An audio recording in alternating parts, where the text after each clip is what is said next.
Ratusan pedagang Terminal Mardika tagih janji Dewan Kota Ambon.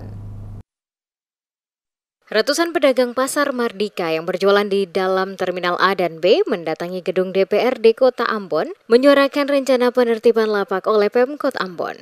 Kedatangan ratusan pedagang ini bertepatan dengan DPRD Kota Ambon yang akan menggelar rapat paripurna kedua masa persidangan 3 tahun sidang 2023 hingga 2024 pada Jumat 14 Juni 2024. Tujuan pedagang untuk menagih janji DPRD yang akan berkoordinasi dengan pemerintah Kota Ambon terkait rencana pembongkaran lapak pedagang yang ada di Terminal A dan B.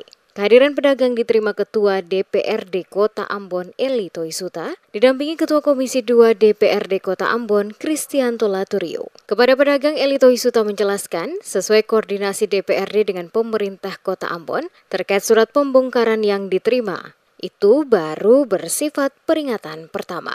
Peringatan itu sebelum nantinya ada kebijakan lain terkait rencana pembongkaran dimaksud. DPRD katanya tetap akan berkoordinasi dan mencari solusi bersama, terutama ketersediaan tempat berjualan untuk pedagang jika pembongkaran itu tetap dilakukan. Senada dengan Toisuta, Ketua Komisi 2 DPRD Kota Ambon, Kristianto Laturio menyebutkan jika surat pemberitahuan Pemkot bersifat surat peringatan. Namun demikian, DPRD bersama Pemkot akan membahas masalah ini guna mencari solusi terbaik sehingga para pedagang tetap berjualan. Sementara itu, Ketua Asosiasi Pedagang Pasar Mardika atau APMA Ambon, Alham Faleo mengatakan, kedatangan mereka untuk menindaklanjuti aspirasi yang telah disampaikan sebelumnya ke Komisi 2 DPRD Kota Ambon. Disebutkan pasca penyampaian aspirasi pedagang beberapa waktu lalu.